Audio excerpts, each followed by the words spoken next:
The gunshot that pierced the still morning air of Wallace, Colorado in 1876, wasn't meant to kill, but it changed Clara Thompson's life forever. Standing on the porch of her family's modest homestead, she watched as her father crumpled to the ground, blood seeping through his fingers as he clutched his shoulder. The banker's men had come to collect, and they'd made their point. Pa. Clara rushed to her father's side, pressing her handkerchief against the wound as the men mounted their horses. "You've got 2 weeks, Thompson," the lead man called out. 2 weeks to pay what you owe or we take everything." Clara helped her father inside, her mind racing. At 22, she had spent her entire life on this ranch. After her mother's death 3 years prior, it had been just the two of them struggling to keep the place running. The drought had destroyed their crops, and her father's gambling had done the rest. "I'm sorry, Clara," her father whispered as she cleaned his wound. "I've ruined everything your mother and I built." "We'll figure something out, Pa," she assured him, though she had no idea what that might be. The next day, Clara rode into Wallace, a small but growing mining town nestled in the foothills of the Rocky Mountains. The town had swelled with the discovery of silver, bringing prospectors, merchants, and opportunists of all kinds. She tied her horse outside the general store, smoothing her worn dress before stepping inside. Mr. Jenkins, the elderly shopkeeper, greeted her warmly. "Clara, how's your father doing?" "He's healing," she replied, not mentioning the banker's ultimatum. "I've come to ask if you might need help around the store. I'm looking for work." The old man's face fell. "I'm sorry, child. Business is slow these days. I can barely keep myself afloat." Clara nodded, swallowing her disappointment. She tried the dressmaker next, then the hotel, and finally the schoolhouse. Each place turned her away. Too few customers, too little money, too many workers already. As the afternoon sun beat down, Clara sat on a bench outside the town's only restaurant, exhausted and discouraged. 2 weeks to come up with the money, or they would lose everything. Selling the ranch was not an option. No one would pay enough to cover their debts in such a short time. "Miss Thompson." A deep voice interrupted her thoughts. Clara looked up to see Riley Xavier standing before her, hat in hand. She knew of him. Of course, everyone in Wallace knew the Xavier Ranch was the largest and most successful in the county. Riley had taken it over 5 years ago when his father died, turning it from a modest operation into a thriving business. At 28, he was one of the most eligible bachelors in the territory. "Mr. Xavier," she acknowledged, straightening her posture. "I heard about what happened to your father," he said. "Those men work for Harrington's bank. He's been forcing folks off their land all over the county." Clara nodded, wondering why this successful rancher was concerning himself with her family's troubles. "I have a proposition for you, Miss Thompson," Riley continued, his expression unreadable. "A business arrangement, if you will." "What kind of arrangement?" Clara asked cautiously. Riley glanced around the busy street before speaking. "I need a wife, Miss Thompson. My ranch is growing and I need someone to help manage the household. In return, I can pay off your father's debts and ensure you both keep your land." Clara stared at him, certain she had misheard. "You're proposing marriage to me? We barely know each other." "It would be a marriage of convenience," Riley explained. "You would have your own room, of course. I simply need someone to oversee the house staff and occasionally host business associates. Your reputation in town is impeccable, hardworking, honest, educated. You're exactly what I need." "And what do I get from this arrangement besides keeping our land?" Clara asked, finding her voice. "Financial security, a comfortable home, protection." He met her eyes steadily. "I'm not offering romance, Miss Thompson, just practicality." Clara stared at the dust on her boots. Marriage to a virtual stranger, a successful, respected stranger, but a stranger nonetheless. Yet what choice did she have? The bank would take everything, and then what would happen to her father? "I need to think about it," she finally said. Riley nodded. "Of course. I'll call on you tomorrow for your answer." He tipped his hat and walked away, leaving Clara to contemplate trading her future for her father's security. That evening, Clara explained Riley's proposition to her father as they ate a simple supper. "Absolutely not," James Thompson exclaimed, wincing as the sudden movement jostled his wounded shoulder. "I won't have you sacrificing yourself for my mistakes." "It's not just your mistakes, Pa," Clara reasoned. "The drought hit everyone hard, and it's not such a terrible sacrifice. Riley Xavier is respected in town. His ranch is successful. I'd have a good life." "A life without love," her father countered. Clara sighed. "Love is a luxury we can't afford right now. This is about survival." That night, Clara lay awake, staring at the ceiling. She thought of her mother, who had married for love and found happiness despite the hardships. What would she think of Clara marrying for convenience, for pity's sake? By morning, Clara had made her decision. When Riley arrived at midday, she was ready. "I accept your proposal, Mr. Xavier," she said as they stood on the porch. "But I have conditions. My father will stay here on our land. You'll continue to let him work it with help from your men when needed." Riley nodded. "Agreed. And I want everything in writing. The payment of our debts, the arrangement about this property, all of it." A hint of a smile crossed Riley's face. "You drive a hard bargain, Miss Thompson. I'll have the papers drawn up immediately." 3 days later, Clara stood in the town's small church wearing her mother's wedding dress, hastily altered by the local seamstress. Only her father, the minister, and 2 witnesses from Riley's ranch attended the ceremony. There were no tears of joy, no passionate kisses. Just a handshake between Riley and her father, a brief touch of lips to seal the vows, and Clara was Mrs. Riley Xavier. That afternoon, Riley took her to his ranch, a sprawling property with a large 2-story house that dwarfed her family's humble cabin. 4 ranch hands worked the corrals, while smoke rose from the bunkhouse where the rest of his men lived. A middle-aged woman named Mrs. Winters served as housekeeper, and she showed Clara to her room, a spacious chamber with a 4-poster bed and a view of the mountains. "Mr. Xavier had this room prepared special for you, madam," Mrs. Winters explained. "Said you was to have the best of everything." Clara ran her fingers over the fine quilt. "It's very nice, thank you. Dinner's at 6 sharp," the housekeeper added before leaving Clara alone with her thoughts. At dinner, Riley was polite but distant, explaining the routine of the ranch and what he expected of her as its mistress. "Mrs. Winters handles the cooking, but she'll need your guidance on menus when we have guests," he explained. "The ledgers for household expenses are in my office. I'd like you to review them weekly."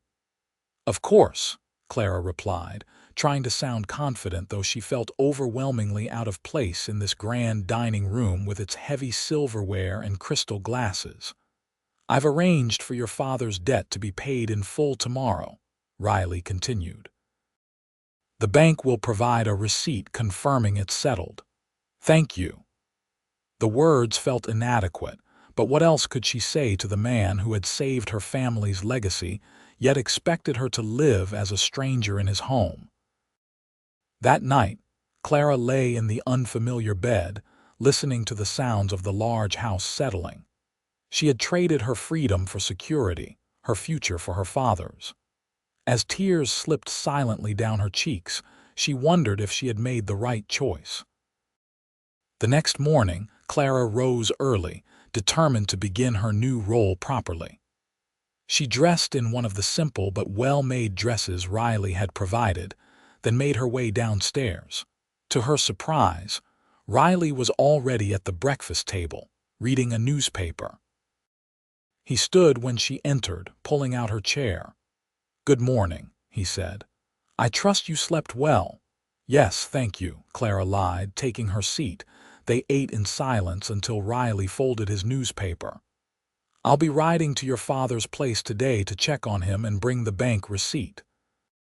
"Is there anything you'd like me to tell him?" Clara hesitated. "Just that I'm well, and that I hope his shoulder is healing." Riley nodded, studying her for a moment.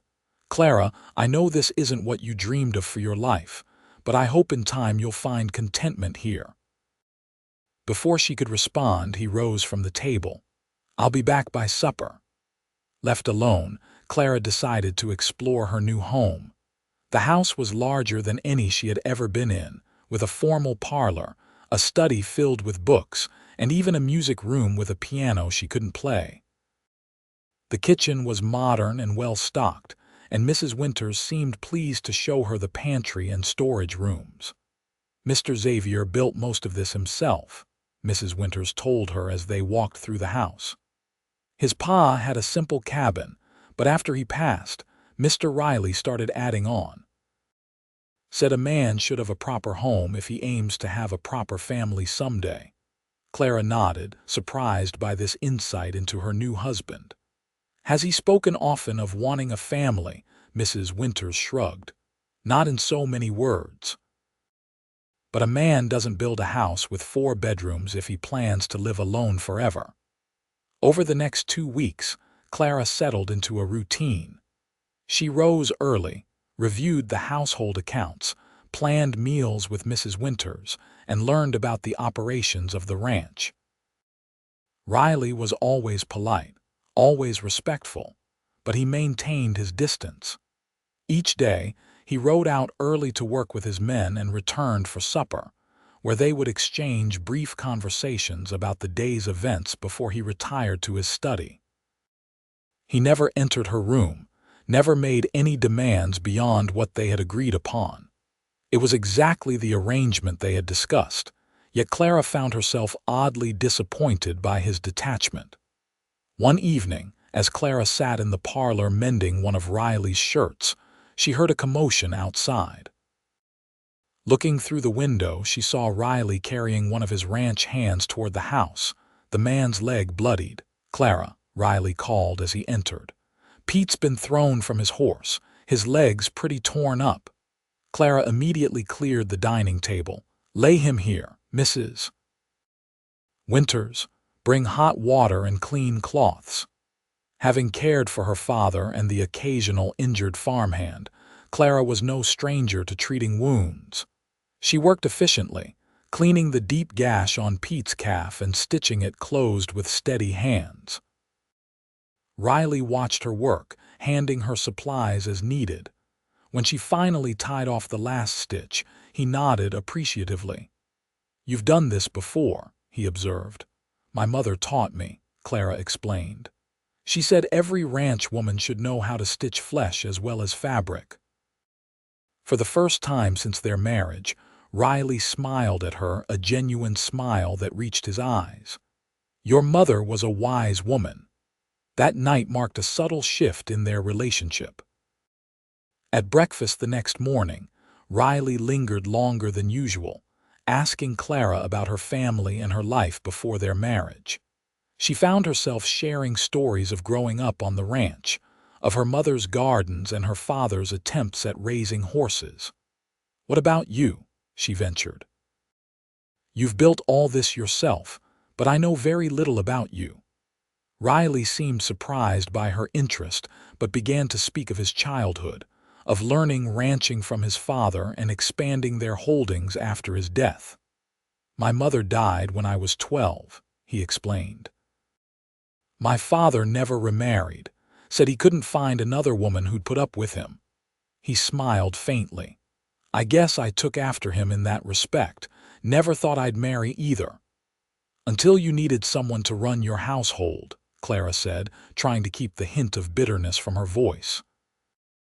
Riley studied her, his expression unreadable. "It wasn't just that, Clara. I could have hired a housekeeper for that. I wanted—" He stopped, then stood abruptly. "I should get to work. The cattle in the north pasture need moving today. Clara watched him go, puzzled by what he'd been about to say. Over the following days, she found Riley making small efforts to be more present. He brought her wildflowers he'd found while riding the property. He asked her opinion on cattle purchases. Once, he even requested that she read aloud from a book while he repaired a saddle in the evening. Something about the sound of her voice, he said, made the work go faster. A month into their marriage, Wallace was preparing for its annual Founders' Day celebration. Clara was surprised when Riley suggested they attend together. "People will expect to see us," he explained. "It would look strange if the largest rancher in the county didn't bring his new wife." Clara agreed, though she felt a flutter of nervousness at the thought of facing the town as Mrs. Xavier. She'd avoided town since the wedding, sending Mrs. Winters for supplies. The day of the celebration, Riley presented her with a gift, a new dress of deep blue silk with a matching bonnet. "I had it ordered from Denver," he said, almost shyly. Mrs. Winters helped with the measurements. Clara ran her fingers over the fine fabric. "It's beautiful. Thank you."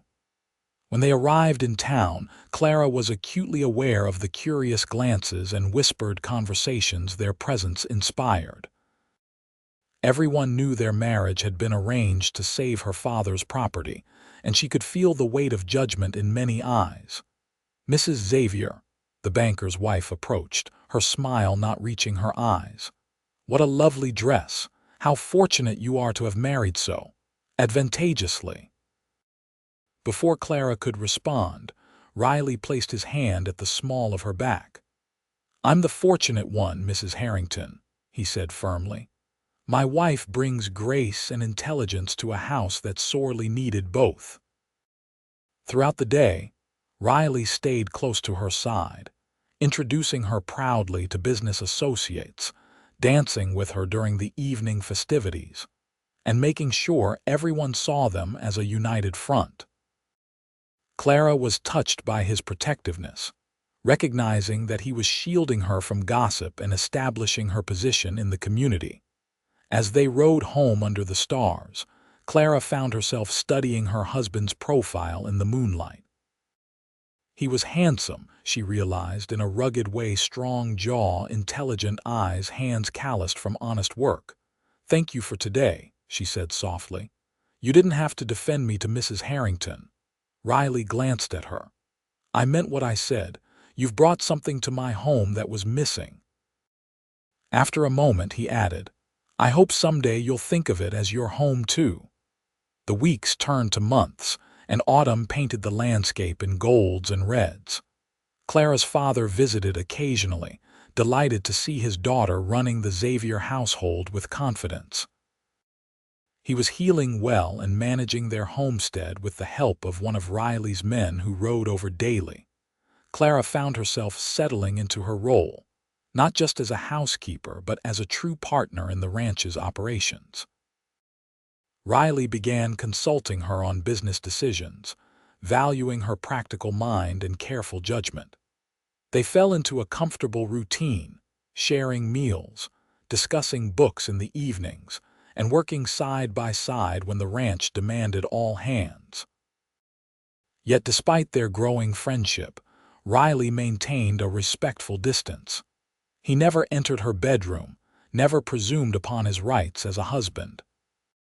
Clara told herself this was what she wanted, what they had agreed upon, but she couldn't deny the strange longing she felt when their hands accidentally touched, or when she caught him watching her across the room. One crisp October day, Clara rode out to check on a pregnant mare in the far pasture. The horse had been showing signs of distress, and Riley was away in Denver on business. As she approached the mare's shelter, she was alarmed to see the animal lying on its side, breathing heavily. "Easy, girl," Clara soothed, dismounting quickly. She could see the labor had begun, but something was wrong. The foal was positioned incorrectly. For hours, Clara worked to help the struggling mare, using the knowledge her father had taught her about difficult births. The sun was setting by the time the foal finally emerged, alive but weak. Clara was exhausted, covered in dirt and other things she preferred not to think about, but triumphant. She didn't hear the approaching rider until he was almost upon her. "Clara," Riley dismounted before his horse had fully stopped. "Mrs. Winters said you'd been gone for hours." "I just got back from Denver," and he stopped, taking in the scene, Clara kneeling beside the mare and newborn foal. "You did this yourself?" Clara nodded, suddenly aware of her disheveled appearance. "The foal was breech. I had to turn it." Riley knelt beside her, examining the trembling foal with gentle hands. "This is extraordinary work, Clara. Most seasoned ranchers would have lost them both." "My father raised horses before the drought forced him to sell them," she explained. "He taught me well." Riley helped her to her feet, his hands lingering on her arms. "You're remarkable," he said softly. "Do you know that?" In the fading light, his eyes held something Clara hadn't seen before: admiration, yes, but something warmer too. For a moment she thought he might kiss her, but he stepped back, clearing his throat. "We should get them both to the stable where it's warmer," he said, his voice rougher than usual. They carefully transported the mare and foal back to the main ranch, working together until both animals were settled comfortably in clean straw with fresh water and feed. Later that night, after Clara had bathed and changed, she found Riley in his study, a glass of whiskey in hand. "I wanted to thank you for coming to find me," she said from the doorway. Riley looked up, his expression troubled.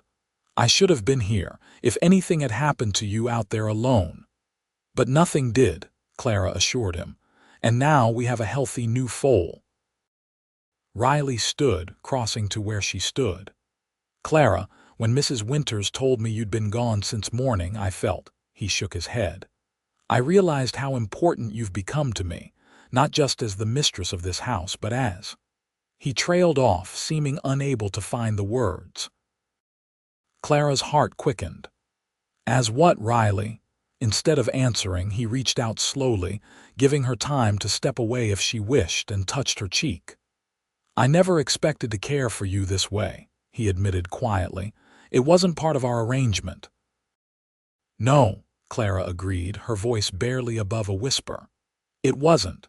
For a long moment they stood there, the air between them charged with unspoken feelings. Then Riley stepped back, his hand falling away. "You should rest," he said. "It's been a long day." Clara nodded, disappointed yet somehow relieved. Whatever was growing between them, it was fragile, needing time and care like the newborn foal in the stable.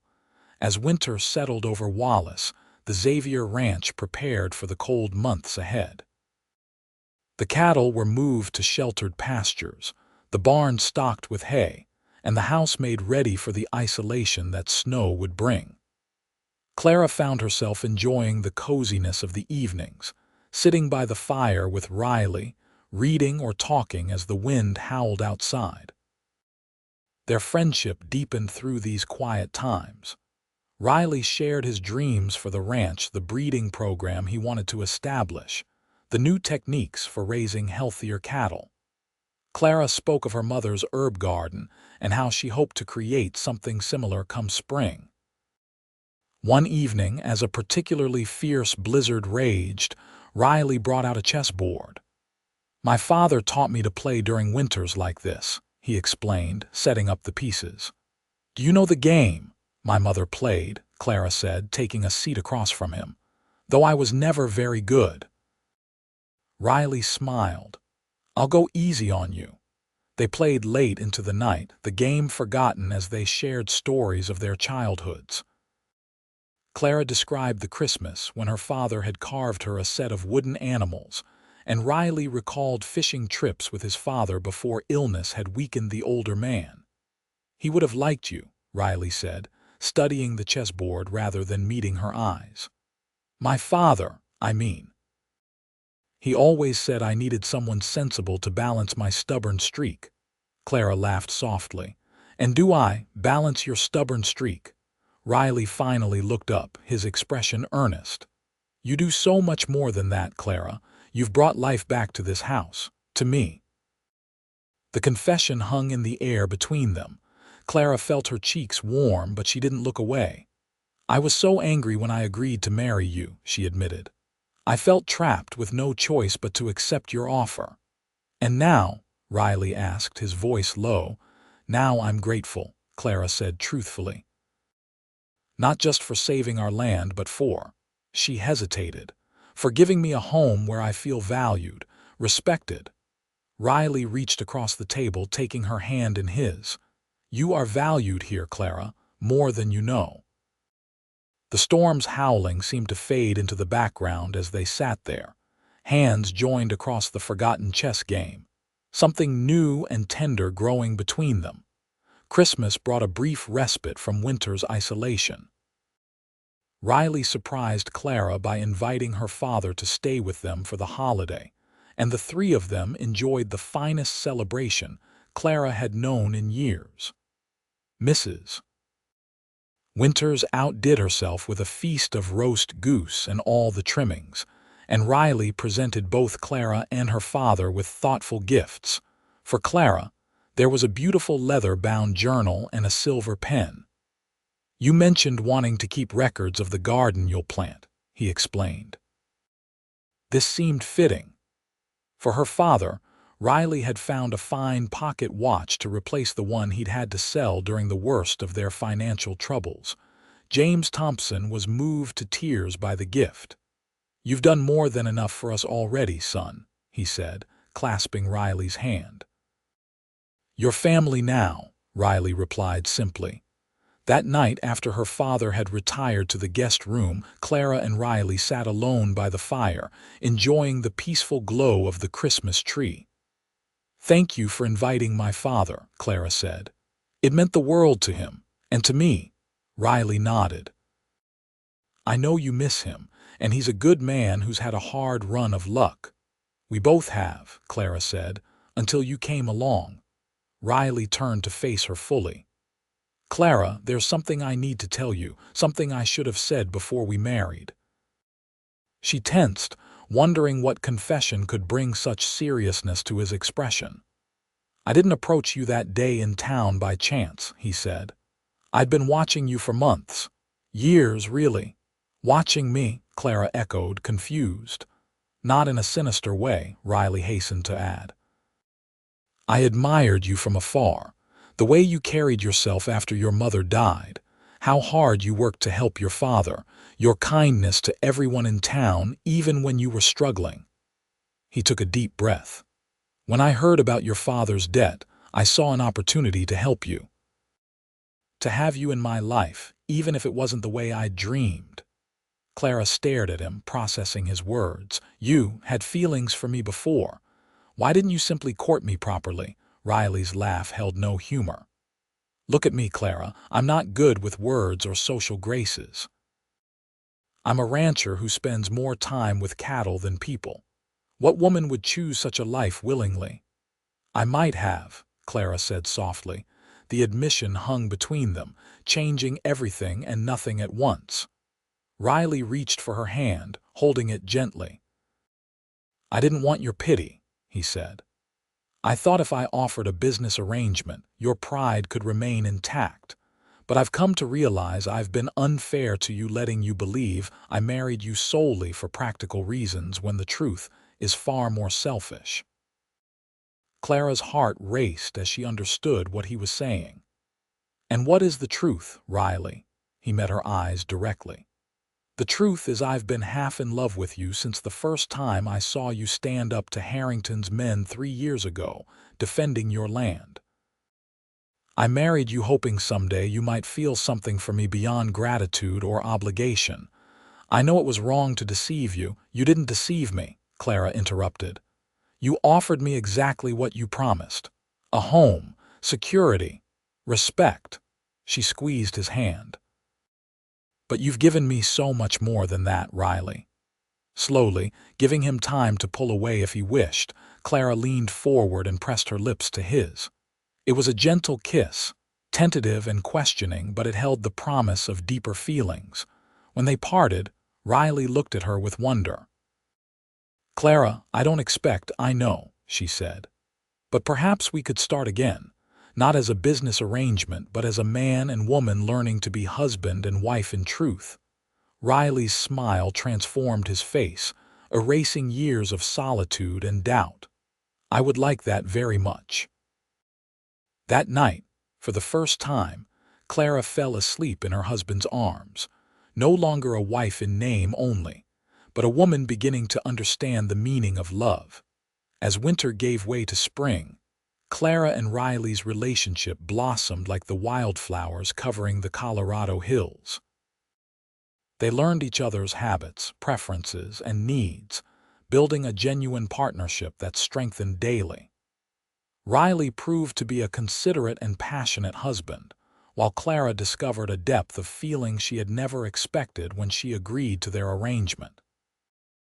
In April, Clara began her herb garden, carefully planting the seeds she had ordered from a catalog in Denver. Riley built her a sturdy fence to keep out rabbits and constructed raised beds that would be easier for her to tend.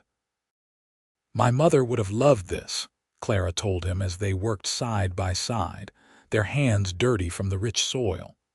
"She always said a garden feeds more than the body, it feeds the soul." Riley smiled, watching her arrange the tiny seedlings. "She sounds like a wise woman." "I wish I could have known her. She would have liked you," Clara assured him. "She valued honesty and hard work above all else." As spring progressed, the ranch thrived under their joint care. The foal Clara had helped birth grew strong and spirited, becoming her special project. Riley began teaching her to ride better, as her experience had been limited to the old, gentle mare she'd had at home. "You can't properly help run a cattle ranch without riding well," he explained, adjusting her posture on one of his steadier horses. "Besides, I'd feel better knowing you could handle yourself if you needed to ride out alone." Clara appreciated his concern, but even more, she valued his confidence in her abilities. Unlike many husbands who might try to limit their wives' activities, Riley encouraged her to learn every aspect of the ranch operations, trusting her judgment and respecting her intelligence. By summer, Clara had become an essential part of the ranch's success. She kept meticulous records, helped with the cattle branding, and even negotiated a favorable contract with a buyer from Kansas City who had underestimated the sharp-minded ranch wife. "You're a natural businesswoman," Riley told her proudly after the buyer had left. He never knew what hit him. Clara laughed. He thought he was dealing with a simple country girl who wouldn't understand fair pricing. "His mistake," Riley said, pulling her close. "There's nothing simple about you, Mrs. Xavier." Their happiness seemed complete, yet Clara noticed a shadow occasionally crossing Riley's face when he thought she wasn't looking. At first, she dismissed it as tiredness from the demanding summer work, but as the pattern continued, she grew concerned. One evening, as they sat on the porch watching the sunset, Clara finally asked, "What's troubling you, Riley? And don't say nothing, I know you better than that now." Riley was silent for so long she thought he might not answer. Finally, he said, "I've been thinking about children." Clara's heart skipped. "Oh, I know we never discussed it," he continued, staring at the distant mountains. "Our arrangement didn't include such things, but lately I've found myself wondering, hoping." He turned to her, vulnerability plain on his face. "Would you want children with me, Clara?" "A family of our own." The question brought tears to Clara's eyes, not of sadness, but of overwhelming joy. "Yes," she whispered. "I've been hoping for the same thing." The relief on Riley's face was palpable. He gathered her in his arms, holding her as if she were the most precious thing in the world. "I love you, Clara Xavier," he said fiercely. "God help me, I love you more than I ever thought possible." It was the first time he had said the words directly, though his actions had been speaking for months. Clara pulled back enough to see his face, her own heart overflowing. "And I love you, Riley Xavier," she responded. "Not out of gratitude or duty, but with my whole heart." Their kiss sealed this new understanding. They were no longer bound by an arrangement of convenience, but by the deepest love, freely given and joyfully received. As summer faded into autumn, Clara began to suspect their wish for a family might be fulfilled sooner than expected. She waited to be certain before sharing her suspicions with Riley, wanting to be sure before raising his hopes. By October, there was no doubt. The morning sickness and other signs confirmed what her heart had already known. She planned a special dinner to tell Riley, preparing all his favorite foods with Mrs. Winter's help. "You're glowing like a lantern, Mrs. Xavier," the housekeeper observed with a knowing smile. "I reckon congratulations might be in order soon." Clara blushed but didn't deny it. "Let's just focus on making this dinner perfect, Mrs. Winters." That evening, as they sat at the dining table, Clara found herself nervous about sharing her news. Would Riley be truly happy, or would he worry about the dangers childbirth could bring? Many men in the West had lost wives to childbed fever or difficult deliveries. "This is wonderful, Clara," Riley said, enjoying the roast beef and apple pie she had prepared. "What's the occasion?" Clara took a deep breath. "I have something to tell you, something important." Riley put down his fork, suddenly alert. "Is everything all right?" Clara reached across the table to take his hand. "Everything is perfect, Riley. I'm going to have a baby, our baby. In the spring." For a moment, Riley sat completely still, his face unreadable. Then, to Clara's astonishment, tears filled his eyes. "A baby," he whispered. "You're sure?" Clara nodded, her own eyes misting. "As sure as I can be. Dr. Martin confirmed it yesterday when I went into town." Riley was around the table in an instant, kneeling beside her chair and gathering her in his arms. "Clara, my love," he murmured against her hair. "You've made me the happiest man in Colorado." His joy banished any doubts Clara might have harbored. That night, as they lay together planning for their child's future, Clara marveled at how completely her life had changed in just over a year. From desperation and a marriage of convenience to the deepest love and a family on the way, it seemed almost too perfect. As if reading her thoughts, Riley said, "I keep thinking I'll wake up and discover this has all been a dream, that you're not really here loving me, carrying our child." Clara pressed his hand to her still flat stomach. "It's real, Riley, all of it." The coming months brought both joy and challenges. Clara's father was ecstatic about becoming a grandfather, visiting more frequently as her pregnancy progressed. Riley became almost overprotective, insisting she rest more and hiring additional help for the household chores. "I'm pregnant, not made of glass," Clara protested when he tried to stop her from helping with the spring planting. "Humor me," Riley replied, kissing her forehead. "I just want to keep you both safe." Clara understood his fear. In this untamed land, childbirth remained dangerous despite advances in medicine. Dr. Martin was competent, but he served a large area and might not be available when her time came. Riley insisted on hiring a midwife from Denver to stay with them for the final month, sparing no expense to ensure Clara had the best care possible. As her belly grew, Clara found herself marveling at the miracle of new life. The baby was active, especially at night, kicking and turning as if impatient to join the world. "Strong like his father," Clara commented one evening as Riley felt the movements beneath his palm. "Or stubborn like his mother," Riley countered with a smile. "Either way, this child will be remarkable." In late April, just as the wildflowers were painting the hillsides with color, Clara's labor began. Despite all preparations, it started earlier than expected, catching them off guard.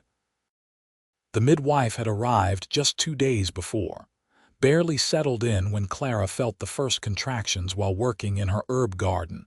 Riley found her there, leaning against the fence, breathing through the pain. One look at her face told him everything.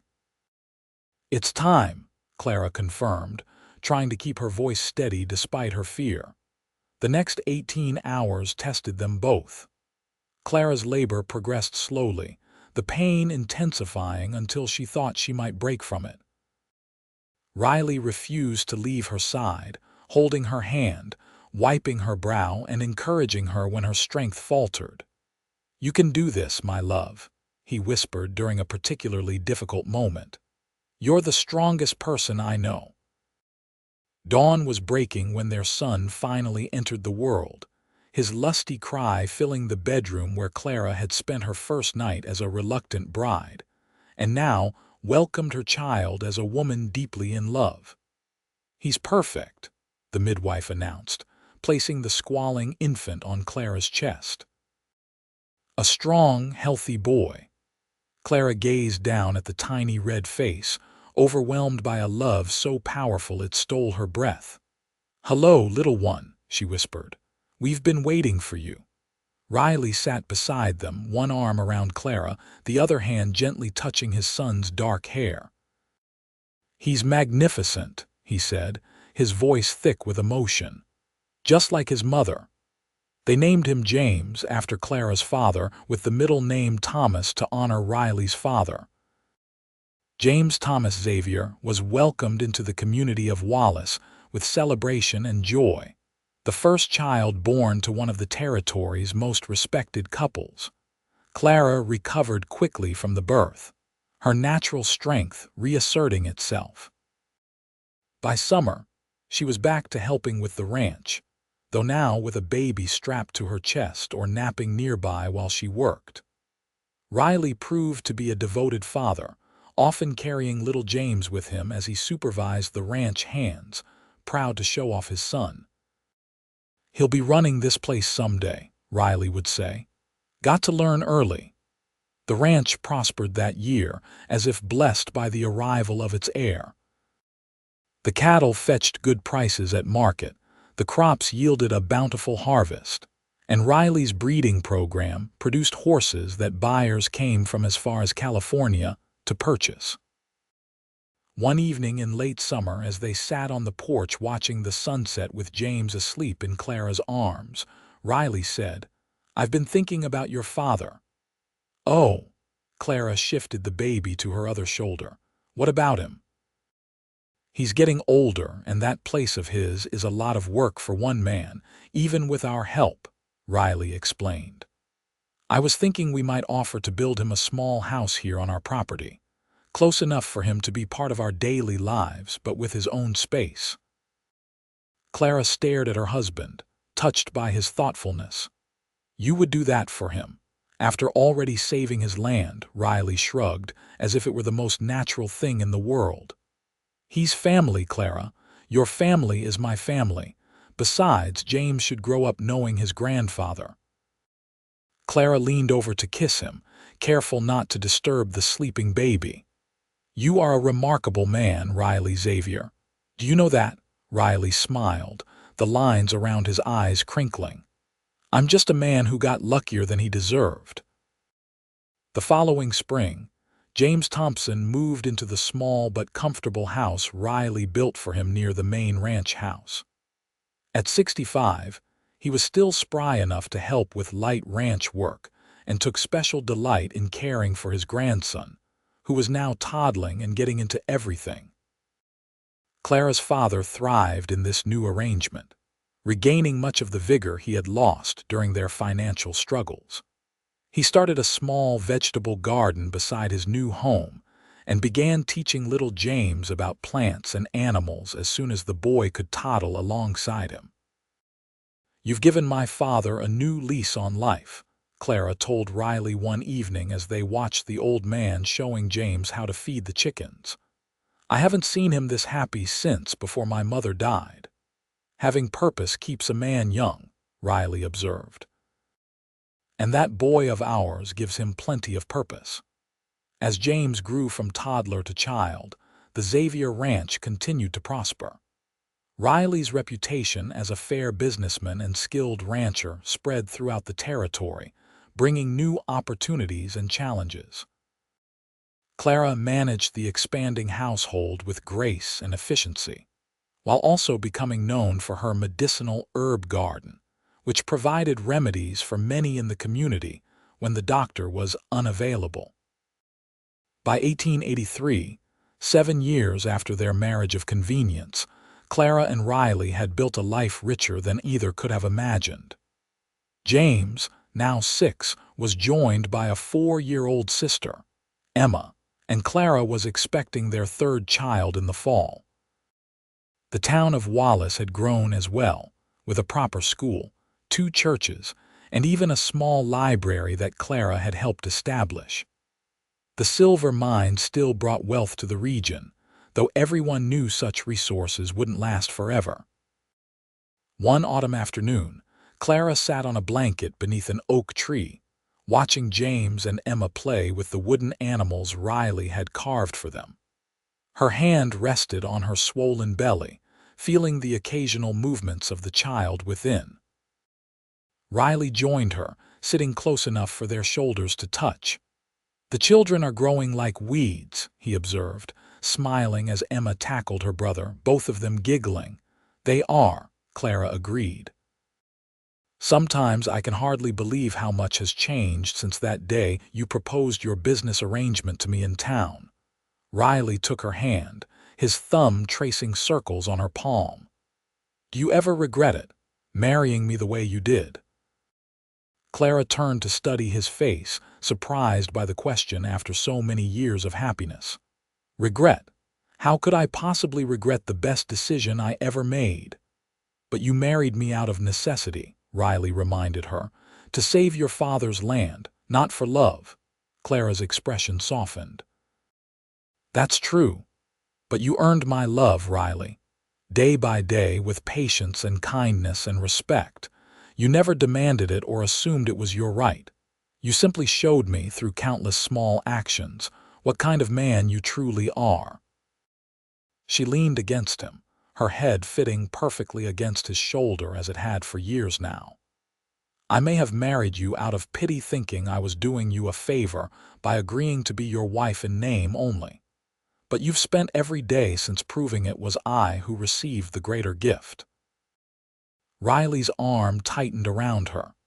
"I love you, Clara Xavier, more today than yesterday and less than I will tomorrow."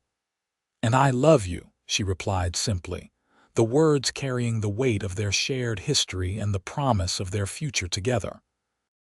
As the sun began its descent behind the Rocky Mountains, painting the sky in brilliant oranges and purples, Clara thought of all the sunsets they had watched together over the years, from those first awkward, silent evenings as strangers bound by contract, to now, sitting contentedly with their children playing nearby and another on the way. She had entered marriage expecting nothing but security, willing to sacrifice her dreams of love for practical considerations. Instead, she had found everything she never knew. She wanted a partner who valued her mind as well as her heart, children who filled their home with laughter, and a love that had grown from the rocky soil of necessity into something beautiful and enduring. Their 3rd child, another boy they named William, was born in October, healthy and strong like his siblings. As Clara held him in the same bedroom where James had been born, with Riley beside her and their older children peering curiously at their new brother, she felt a profound sense of completion. "Our family," Riley said softly, his hand gently stroking William's dark hair. "Our legacy." Clara smiled up at him, tired but radiantly happy. "Built on an arrangement neither of us expected to become love." Riley leaned down to kiss her forehead. "The best kind of love, the kind that grows slowly, takes root deeply, and withstands any storm." Outside, The mountains stood as they had for millennia, witnesses to countless human stories. Within their sheltering presence, the Xavier Ranch would continue to thrive, a testament to a love that began with pity but blossomed through grace into something extraordinary, a love strong enough to build a legacy that would endure long after Clara and Riley were gone. In the years that followed, as their children grew and the century drew to a close, Clara often thought of that desperate young woman who had accepted a marriage proposal from a man she barely knew. How could she have imagined that her sacrifice would lead to such fulfillment? That the arrangement made out of necessity would transform into the greatest blessing of her life? Wallace, Colorado continued to change with the times, the silver eventually playing out as mining towns often did. But the Xavier Ranch remained, adapting and thriving through the seasons of plenty and the inevitable lean years that came with ranching life.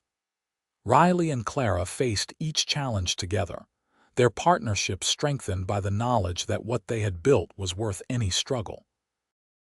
By 1896, 20 years after their wedding, James had grown into a thoughtful young man of 19, who shared his father's head for business and his mother's compassionate nature. Emma, at 17, was the scholar of the family, determined to attend college in Denver, a dream her parents fully supported, unusual though it was for a rancher's daughter.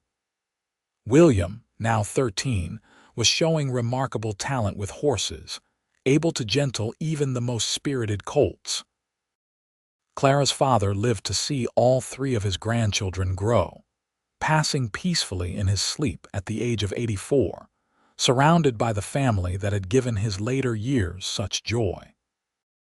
Through it all, the births and deaths, triumphs and setbacks, Riley and Clara's love remained the foundation upon which everything else was built. What had begun as a practical arrangement, a marriage entered into with clear-eyed pragmatism rather than romantic illusions, had proven stronger than many unions founded on fleeting passion. "We did it backward," Riley once observed as they celebrated their 20th anniversary with a private picnic on a hillside overlooking their land. "Most folks marry for love and hope. The practical matters sort themselves out." Clara laughed, the sound as clear and joyful as it had been in her youth, though silver now threaded her dark hair. "And we married for practical reasons and hoped love might follow." Riley took her hand, the same strong, gentle hands that had built their home, delivered their children, and held her through life's hardest moments. "I always hoped, Clara. From the first day I hoped." As they looked out over the ranch that had grown from Riley's vision and flourished under their joint care, Clara felt the familiar surge of gratitude that had become part of her daily existence. The frightened young woman who had married a stranger to save her father's land could never have envisioned this life rich in love, purpose, and legacy. "What are you thinking?" Riley asked, noticing her contemplative expression. Clara smiled, leaning into the embrace that still felt like coming home after all these years. "I'm thinking about Grace," she said softly. "How you showed it to me from the beginning, never pushing, never demanding, just steadily proving your worth through actions rather than words." "And I'm thinking about pity," Riley replied, a teasing glint in his eyes. "How the woman who married me out of pity became the greatest blessing of my life." As the sun set over the Colorado mountains, painting the land in gold and shadow, Clara and Riley Xavier sat together, not as the reluctant bride and practical groom they had once been, but as partners who had learned that the deepest love often grows from unexpected beginnings. Their story of a marriage arranged out of necessity that blossomed into profound love would be passed down through generations of Xaviers, a reminder that love at its most enduring is not always born of passion, but can be built steadily through respect, kindness, and unwavering commitment. In the wild and unforgiving West, where so many dreams withered in the harsh reality of frontier life, Clara and Riley had created something rare and precious, a love story that began with a business proposition, but grew into a legacy of grace that would endure long after they were gone.